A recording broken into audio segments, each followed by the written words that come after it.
Shalom teman-teman semuanya, apa kabar? Sebelum kita memulai renungan pada pagi hari ini, alangkah baiknya kita awali dengan berdoa. Tuhan Yesus, terima kasih atas berkat penyertaan-Mu selama malam tadi Tuhan. Kini kami bisa bangun kembali untuk memulai aktivitas kami. Sebelum itu, kami akan mendengarkan sedikit dari firman-Mu Tuhan. Kiranya Kau berkati hati kami, agar kami bisa mendengarkan dan merenungkan firman-Mu ini dengan baik. Terima kasih Tuhan. Ini doa dan permohonan kami demi Kristus, Tuhan dan Juru Selamat kami. Amin. Firman pada pagi hari ini diambil dari Injil Lukas 18 ayat 9 sampai 14. Perumpamaan tentang orang Farisi dengan pemungut cukai. Dan kepada beberapa orang yang menganggap dirinya benar dan memandang rendah semua orang lain, Yesus mengatakan perumpamaan ini. Ada dua orang pergi ke bait Allah untuk berdoa. Yang seorang adalah Farisi dan yang lain pemungut cukai. Orang Farisi itu berdiri dan berdoa dalam hatinya begini. Ya Allah, aku mengucap syukur kepadamu karena aku tidak sama seperti semua orang lain, bukan perampok, bukan orang lalim, bukan pezina, dan bukan juga seperti pemungut cukai ini. Aku berpuasa 2 kali seminggu, aku memberikan 1/10 dari segala penghasilanku, tetapi pemungut cukai itu berdiri jauh-jauh. Bahkan ia tidak berani menengadah ke langit, melainkan ia memukul diri dan berkata, Ya Allah, kasihanilah aku orang berdosa ini.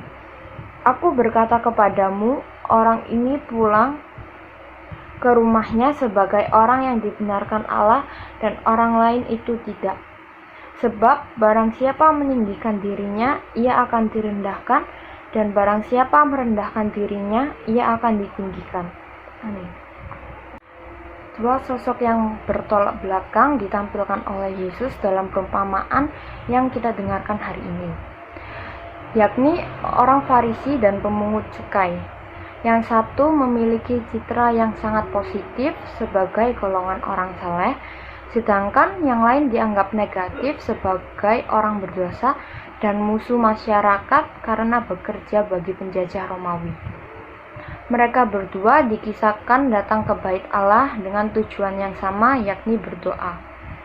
Orang Farisi tampil pertama dan mendominasi perumpamaan ini dengan doanya yang panjang dan lengkap. Menganggap Tuhan tidak tahu apa-apa. Orang itu melaporkan kepadanya semua prestasi dan kesalahan yang sukses dilakukannya. Lebih celaka lagi, orang itu menjadikan orang lain sebagai bahan perbandingan. Dia bersyukur karena tidak sama semua orang lain dan bukan juga seperti pemungut cukai ini. Sikap pemungut cukai sangat berbeda. Ia berdiri jauh-jauh, tidak berani menengadah ke langit, dan malah memukul-mukul dirinya. Semua itu menggambarkan penyesalan si pemungut cukai akan dosa-dosanya. Di hadapan Tuhan, ia merasa kecil hati karena tidak ada satupun dalam dirinya yang dapat dibanggakan. Pemungut cukai itu dalam doanya hanya berkata, Ya Allah, kasihanilah aku orang berdosa ini. Yesus menegaskan bahwa doa seperti itulah yang dibenarkan Allah. Bagaimana kita bersikap pantas di hadapan Allah? Kata kuncinya adalah rendah hati. Berdoalah dengan rendah hati, penuh penyesalan dan tobat di hadapan Tuhan. Sungguh baik bahwa dalam hidup sehari kita berlaku benar, tidak berbuat dosa, mengulurkan tangan kepada orang-orang miskin, juga mempraktikkan kesalahan-kesalahan dalam hidup beragama. Misalnya berpuasa. Namun jangan sampai hal-hal positif itu rusak gara-gara kita jadikan sebagai sumber kesombongan. Sampai-sampai perlu dilaporkan kepada Allah dalam doa. seakan-akan itulah jasa-jasa kita kepadanya. Doa tidak membutuhkan kalimat-kalimat yang panjang. Kadang-kadang doa bahkan tidak membutuhkan kalimat sama sekali.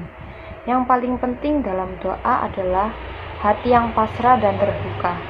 Di hadapan Dia yang Maha Besar, manusia sesalah apapun bukanlah siapa-siapa. Jadi, alangkah baiknya jika kita hadapkan saja kepadanya kelemahan dan kekurangan kita sambil memanjatkan permohonan semoga Dia berbelas kasihan kepada kita. Marilah kita tutup renungan pagi ini dengan berdoa. Dalam nama Bapa, Putra, dan Roh Kudus. Terima kasih Tuhan Yesus, kami telah menyelesaikan renungan pada pagi ini. Semoga kami dapat terus mewartakan Injil-Mu dengan baik dan sukacita. Terima kasih Tuhan Yesus, mohon berkati kami setiap kegiatan yang akan kami lakukan. Kami serahkan permohonan kami demi Kristus dan Tuhan dan Juru Selamat kami. Amin.